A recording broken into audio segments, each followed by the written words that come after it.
স্বাগতম জানাচ্ছি বাংলাভিউ সরাসরি সম্প্রচারে। স্টুডিও থেকে আপনাদের সাথে যুক্ত হয়েছি আমি শ্রাবণী তালুকদার। জানিয়ে দেব আমাদের হাতে থাকা এবারের আপডেট। সর্বশেষ আপডেট সবার আগে পেতে যুক্ত থাকুন বাংলাভিউ এর সঙ্গে। আপনার ভালো লাগা, খারাপ লাগা বা যে কোনো ধরনের পরামর্শ জানিয়ে দিন মন্তব্যের মাধ্যমে। হবিগঞ্জের বানিয়াচংয়ে জমি নিয়ে বিরোধের জের ধরে দুই পক্ষের সংঘর্ষে সুব্রত দাস নামের এক যুবকের মৃত্যু ঘটেছে এবং তিনি নিহত সুব্রত দাস হবিগঞ্জ উপজেলার বানিয়াচং উপজেলার মাসাকালী গ্রামের যশ দাসের ছেলে। এই ঘটনায় আহত হয়েছেন অন্তত 50 জন। তাদের মধ্যে গুরুতর আহত 5 জনকে সিলেট ওসমানী মেডিকেল কলেজে প্রেরণ করা হয়েছে এবং বাকিরা সবাই হবিগঞ্জ আধুনিক হাসপাতালে চিকিৎসাধীন রয়েছেন।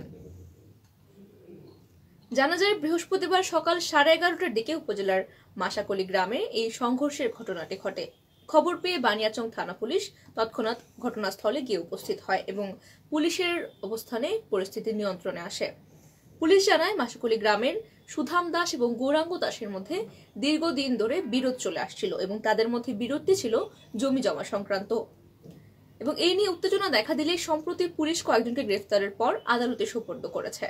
এরই জের ধরে বৃহস্পতিবার 13 এপ্রিল পুনরায় তাদের মধ্যে উত্তেজনা দেখা দেয় এবং দুই পক্ষ এক পর্যায়ে দেশীয় অস্ত্রশস্ত্র নিয়ে সংঘর্ষে লিপ্ত হয় এবং এই সংঘর্ষে জড়িয়ে পড়ার ফলে প্রায় দুই পক্ষেরই অর্ধশত লোক আহত হয়েছেন এবং আহত সবাইকে হবিগঞ্জ আধুনিক হাসপাতালে চিকিৎসা দেওয়া হচ্ছে।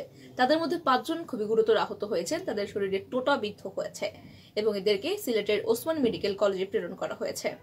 এ বিষয়ে বানিয়াচং আজমেরিগঞ্জ সার্কেলের অতিরিক্ত পুলিশ সুপার পলাশ রঞ্জন দে জানান, জমিজমা সংক্রান্ত বিরোধ নিয়ে সংঘর্ষে অনেকেই আহত হয়েছে, তবে একজন ঘটনাস্থলে নিহত হয়েছেন।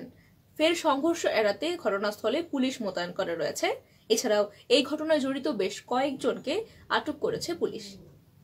এদিকে সিলেটে কোম্পানিগঞ্জের ধলাই নদী থেকে আরেক যুবকের লাশ উদ্ধার করা হয়েছে।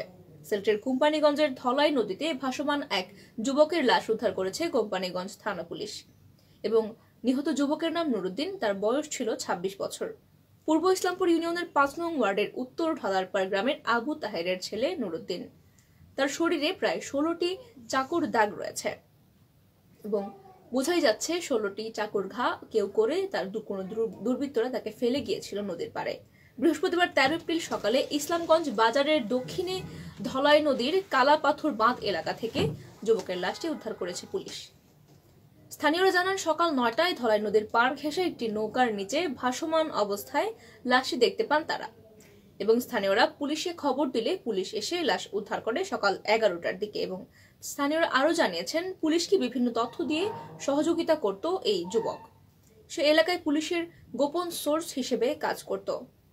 নিহতের পিতা আবু তাহের জানান, নুরুদ্দিন বিভিন্ন সময় মাদক কারবারি এবং অপরাধীদের তথ্য দিয়ে পুলিশকে সহযোগিতা করেছে।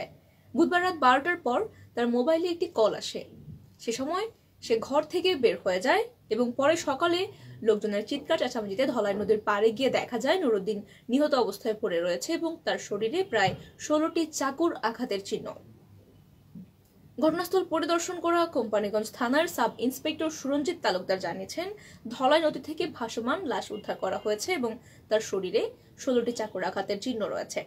লাশ উদ্ধার করে পোস্টমর্টমের জন্য সিলেটের এভিজি ওসমান মেডিকেল কলেজ হাসপাতালে প্রেরণ করা হয়েছে। তিনি আরো বলেছেন, সে পুলিশকে বিভিন্ন সময়ে বিভিন্ন তথ্য দিয়ে সাহায্য করেছে এবং বিভিন্ন চোরা কারবারি এবং মাদক কারবারিদেরকে ধরতে পুলিশকে সহযোগিতা করেছে। এই বিষয়টি সহ আরো অন্যান্য বিষয় মাথায় রেখে ঊর্ধ্বতন কর্তৃপক্ষের নির্দেশে পুলিশ কাজ করছে এবং দ্রুতই অপরাধীদেরকে ধরে বিচারের আওতায় আনা হবে বলেও নিশ্চিত করেছেন এই পুলিশ কর্মকর্তা। সুপ্রিয় দর্শক শ্রোতা, এই ছিল আমাদের হাতে থাকা আজকের আপডেট। এতক্ষণ যারা সঙ্গে ছিলেন সকলকে অসংখ্য ধন্যবাদ। পরবর্তী আপডেট পেতে যুক্ত থাকুন বাংলাভিউর সঙ্গে।